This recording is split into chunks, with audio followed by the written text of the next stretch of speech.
What's up, everybody? My name is Shannon, and I am still waiting for my Satyr, and today we are talking about A Court of Silver Flames by Sarah J. Maas. So this is the continuation of the A Court of Thorns and Roses series, and the way I like to think about it is, I know that they've recategorized everything, they're recovering everything, blah blah blah, they're trying to remarket, A Court of Thorns and Roses as an adult series, as a new adult series. The way I think about it is that A Court of Thorns and Roses is still a YA series. It's very high YA, it definitely borders new adult in the content, the subject matter, all that kind of stuff.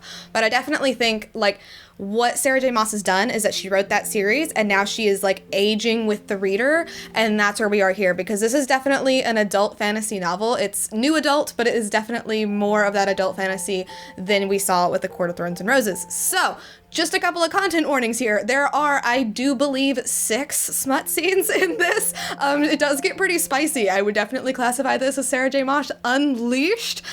So if that is not your jam, then that's totally fine. But I do want to say that while I think the smut was a little bit excessive, this is definitely the way Nesta's story needed to be told. So A Court of Silver Flames, for those of you guys who don't know, this takes place almost a year after A Court of Frost and Starlight, which is a little epilogue that we got at the end there. And we're focusing in on Nesta and Cassian primarily. We are meeting up with everybody else within our Court of Dreams, what they've been doing, what's going on. There is another war kind of starting to brew, but this story is told entirely from the perspectives of Nesta and Cassian, which is completely new to this series. We've only ever gotten Feyre's perspective. We got a little bit of Rhys, but the fact that this is completely removed from Feyre's perspective was amazing. Honestly, I was really excited about that. I like that we still get to check in, with Faye Sand. I love what's going on with them. Their side of the story is super stressful, but Nesta's story really needed to be told, and the way that Sarah tells it is so emotional. It is so impactful, and I am just so glad that we got to experience her story. A lot's happened with Nesta. We've kind of known her as, the older sister who is very steely. She's not the nicest person. She's kind of scary. When she was thrown into the cauldron, she took a piece of the cauldron out with her, and we haven't really known what that has done to her. But after the war, after seeing her father die right before her eyes, this has brought up a lot of emotional things for Nesta, and she falls off the bandwagon. She has just been drinking, she's been fucking everybody, she is just completely spiraling down. And at the beginning of this book, Feyre and everybody decides enough is enough. You are going to get your life together, we're not going to wait for you to do this. And they tell her she has no other choice, basically, but to go live in the House of Winds. She's going to train with Cassian in the morning, and she's going to work in the library at night. I really liked this setup. I really liked this premise, and what I liked about it is that you get to see Nesta go from she's so stubborn. She knows that this will help her. She knows that she'll like it, but she doesn't want to do it because she's being told to do it. And you get to see her be stubborn and be frustrated, and then slowly start to kind of come alive again as she starts to get into these new routines, get into these new things. And I loved that. What's amazing about this book is that I feel like it took the best elements from Heir of Fire, from A Court of Mist and Fury, and from Tower of Dawn, those elements where we're dealing with that extreme grief and we are finding these new methods to come back from it, and it's all in this book. You get to learn about making those new routines. You learn how exercise can help you. You learn how, being busy, working in that library can help Nesta. You learn about meditation. You learn about forming new connections, and all of these things, little by little, does help get through to Nesta. And it was so beautiful to see.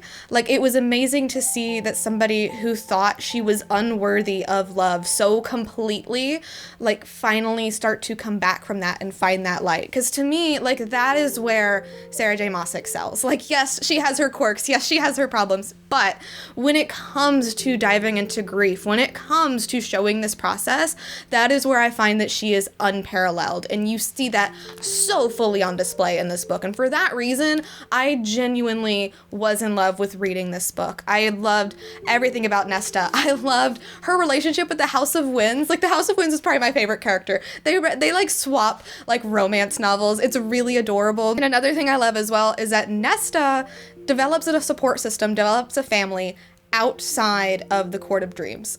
She pushes away everybody that we've already met And I think that was really good for her. Like, I actually think it was really good that we got to see her form new connections. We have 2 new characters introduced in this book who I love and I hope we get to see more of.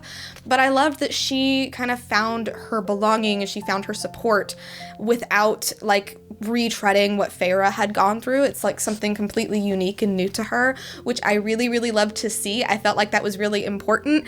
And something else in this that I feel like is kind of a plus or minus depending on how you look at it is that Nesta is really angry with Rhys, like the whole book. And I actually think that was great because for a long time, you know, Rhys has been like our perfect book boy. And in this, he is very stressed, he's very angry, he's very moody for reasons that we won't get into. But I did kind of like seeing this other side of him because he isn't perfect. Like, all of our characters are just people, and I thought that was really nice to see, especially from Nesta's perspective. More than anything, after reading this book, I'm very excited to see what's gonna come next. I do think in this book, we are getting the threads laid down to see Elaine's side of the story, and overall, I think what we really need most now is to see Elaine's side of the story. Like, I know everybody's excited for, like, Elaine and Asriel. Like, trust me, I am too. I love that ship. But the way you get to see Elaine in this book, and she's not in it much, but the way you get to see her is that she's definitely not the same Elaine that I think her sisters know her as.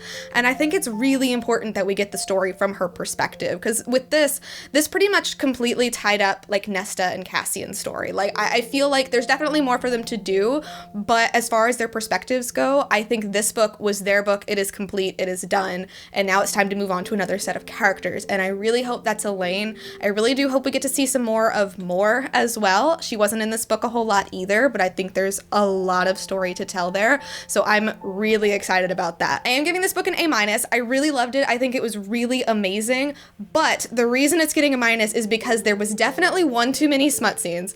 Here's the thing. I read a lot of fan fiction, and for me, it's all about tension. And like, once you break the tension, it's boring. What Sarah J. Maas does here, which is good, is that even though there's a lot of smut, there's a lot of sex in this book, the tension doesn't ever break until you're starting to near the end, which is great. And that has everything to do with the fact that for Nesta and Cassian, the physical came before the emotional. And normally in books, you see the emotional and then the physical and then the tension's broken. So with this, it was reversed. You could have more smut scenes. However, so there were a lot. It was kind of a lot to read. One in particular, I completely skimmed because I was like, all right, I'm whatever. I can only read it so many times. That is your jam. If you are a romance type of person, I think Sarah J. Maas does a pretty great job with it. I will also say that they weren't as completely ridiculous as some of her other ones. There is no sand, there is no paint. It is some pretty like normal stuff going on here. But I do think there was definitely like at least one too many, because one of them meant nothing for the story. It was just happening. It could have been a fade to black. There's also several fade to blacks. And I will also say as well, this is not technically a spoiler, but there was a lot of rumors about a threesome in this book, and then her editors made her take it out, and then there was rumors that it's back in it.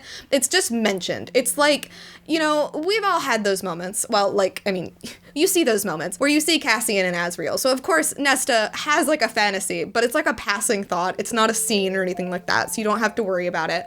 The other reason I'm giving it an A- is because I felt like the ending was really rushed. There is 3 huge things that happen within like 100 pages. And normally with Sarah J. Maas, that's kind of separated into like 200 pages. So I kind of wish that there maybe would have been like less smut scenes and then more time to everything that happened at the end, because it just felt very condensed and like very stressful and very dramatic, and I wish it had gotten just a little bit more time to breathe. With that being said, I do like the ending. I like the last couple of chapters and like the note that it ended on, but I wish it had had just a little bit more time. So I really do recommend reading A Court of Silver Flames. I feel like when it comes to this cast of characters and getting to see like what Nesta has gone through, it's just so amazing, and I'm really, really glad we got to have this book. I also think it's very clear that Sarah J. Maas needed to write this book.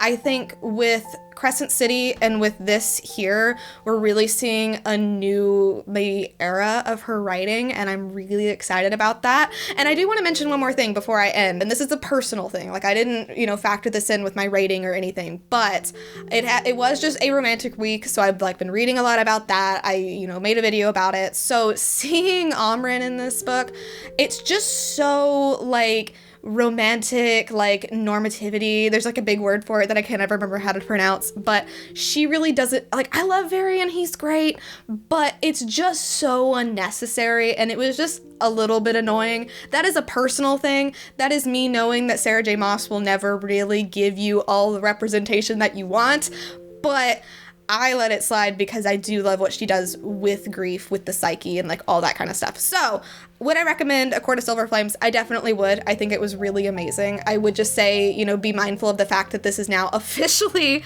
an adult fantasy novel. There is a lot of explicit sexual content in this, so just be aware of it. But I loved it, and I'm really excited to see what's gonna come next. But anyway, thank you guys so much for watching this video. If you liked it, be sure to hit that like button down below, and don't forget to subscribe to Talk Books with me every week. That is everything I got for today, and I will see you guys next time. Bye!